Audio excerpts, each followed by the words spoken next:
Alright, hello, greetings, and welcome everyone to this news video.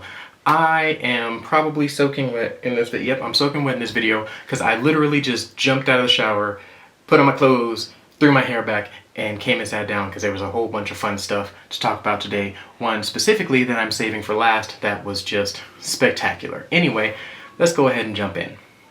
The topics for today are as follows. Aptera Owners Club financial update, Jason Hill top-down view, Sandy Monroe at the Aptera facility, first headlights, Accelerator delivery pushed back, and things that I liked. Let's get started.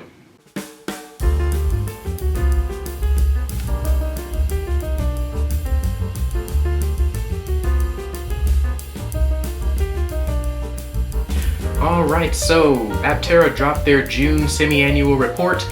I missed this from last week. For some reason I didn't decide to copy and paste it into my news stories, but yeah, they put out a new form, 1SA, which basically outlined the stuff that they were doing for the first part of the year up to, June.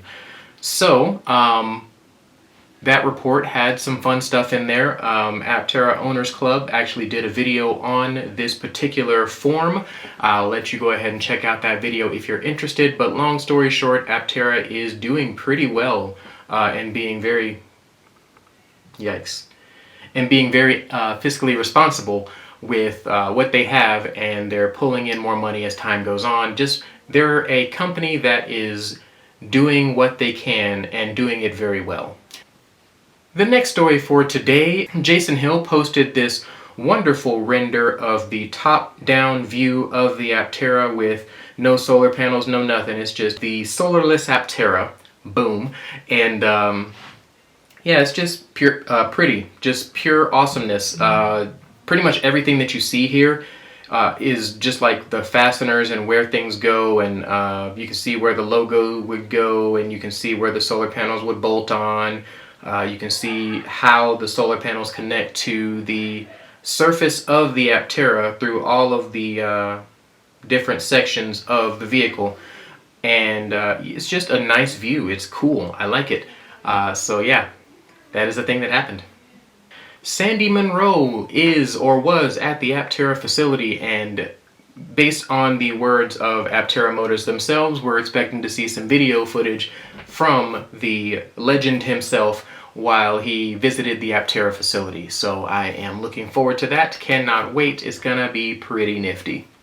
Steve Ambrose put out a picture of, several pictures of the first production lighting for the Aptera, and he said that it's going to be put on P2. You can see the light bar here, I believe, for the rear of the Aptera, on both sides of the rear of the Aptera. You can see the brake light for the Aptera, the one that's going to sit on top of the solar panels on the rear hatch. And then this last picture, you can see what looks like a headlamp. I cannot tell for certain, but because of that giant heat sink on the back, I'm guessing that's the head. Oh, it also says headlamp.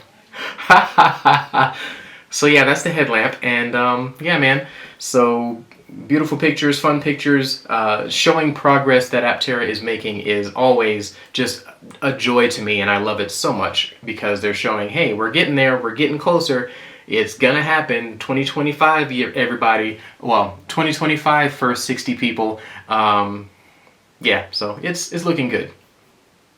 So there is something going around that says that because the website pushed back the accelerators, our deliveries back to 2026, that 2026 is when we can expect to see Apteras in general.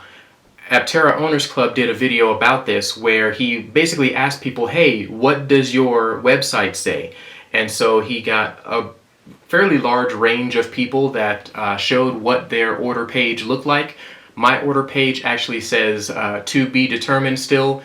I'm number 688 on that list, as I mentioned in a previous video. I believe that mine says TBA because I still have not updated my order to be a launch edition.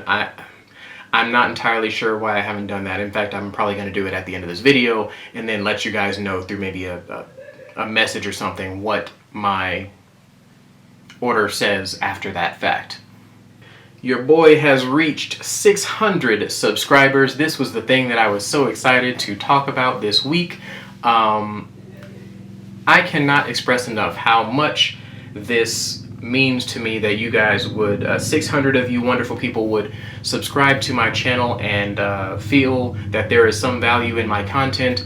Love that so much. I'm going to continue to do better and make better content and improve as a content creator so that you guys can, you know, say with pride, hey, I subscribe to the Ninjaneer. Oh, that was the lamest thing I've ever said in life. Okay, I'm just gonna keep going here. But yeah, made it to 600 subscribers. Super psyched. Thank you guys so much for your awesomeness. For the second thing that I like this week, Aptera Owners Club did an unboxing of a fat bike called the Fucare Scorpio, or maybe the Fucare Scorpio. I'm not entirely certain either. He was confused as to what it actually may have said, but yeah, I think it's probably Fucare. I agree with him, in other words, that it probably says Fucare. Anyway, he did an unboxing of this bike. The unboxing was very interesting. So interesting, in fact, that I feel like I might end up picking up an e-bike sometime in the near future. I mentioned this in a previous video when he did a bunch of e-bike videos back to back that I was like, maybe I should look into an e-bike. But basically what ended up happening in my mind was like, the things that he said were downsides were like kind of deal breakers to me on all of those bikes. This bike, the way he reviewed it and the things that he said about it and the downsides he said for it were not an issue at all. So if I do end up getting an e-bike in the near future, this is probably going to be the one that I end up going with. Alright, there's a gentleman by the name of Carl who posts in the Aptera Motors group. This group is a group of a whole bunch of folks, 7K people. And essentially he posted a kind of a comparison between the types of vehicles that are similar to the Aptera with respect to, well, no, actually not similar to. He posted a little slideshow with respect to common vehicles and then compared those common vehicles to the Aptera. So basically he had the Toyota Corolla, as you can see here. He had the F-150, he had a whole bunch of other vehicles and just kind of overlaid the Aptera on top of it. I appreciated that a lot because I got a real sense of the size of the Aptera. It will fit in my garage, which is fantastic. That's kind of like the main thing that I look for when it comes to a vehicle. Is it awesome and can it fit in the garage? And Aptera can do both. Even though, ironically enough, I'm probably not going to end up putting it in the garage very often unless there's like an obscenely huge hailstorm or something, which is fairly common here in Colorado. So this is a channel that I don't get to talk about as much as I would like. The Electric Viking does a lot of interesting content, a lot of fun content, and a lot of informational content about the EV industry. He actually went to the Aptera facility and had a tour and got to drive the Aptera and all sorts of fun stuff like that.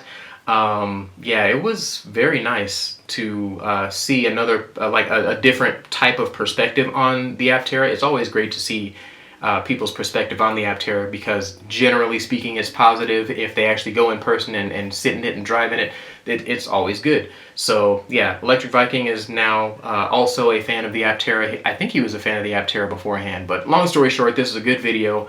You should definitely sit down, check it out, you know, reserve a couple of minutes of your day to check this video because it's very good. Alright, last but not least today we are talking about a video by StarTalk. StarTalk is a channel that I have basically been a fan of since its inception, more or less, except I didn't know that I was a fan of it until I saw it on YouTube and I'm like, oh, I remember this from, yeah. So anyway, long story short, I've been a fan of these guys since almost the beginning. Neil deGrasse Tyson is an excellent communicator for sciences, for arts, for pretty much anything that he talks about. This particular video is on F1. They talk about a lot of pieces of the puzzle when it comes to F1 and the engineering behind it and downforce and the height of the car from the ground and all sorts of fun stuff like that. One piece that interested me in particular, if you end up watching this video, this F1 vehicle, the Ferrari's F1 vehicle, has wheel pants, I guess, wheel arches that move and turn with the actual tire. And I just said to myself, wow, that's very Aptera. I know that this probably happened before Aptera existed or was a thing, but the fact that Aptera takes so much inspiration from F1 and F1 related things, it just makes me happy, man, because like the safest you can be on a racetrack is in the F1 vehicle itself. Like while it's moving around the track, there's so many safety features and things that keep the driver safe. People can have crashes. Sometimes there are 100 mile per hour plus crashes that people just stand up and walk away from, and that is because of the design and the safety implicit to the F1 driving experience. Aptera is doing a lot of very F1 things, and it just warms my soul that you can see those F1 things in videos about F1 like you can see in this one. So yeah, just a very good video. I would watch it if I were you guys, because Star Talk is amazing, Neil deGrasse Tyson's pretty awesome. So yeah, just check it out. Alright, and that will be the end of this particular video. I'm going to go and dry my hair. You guys can do the YouTube-y things, and I'll catch you guys next time.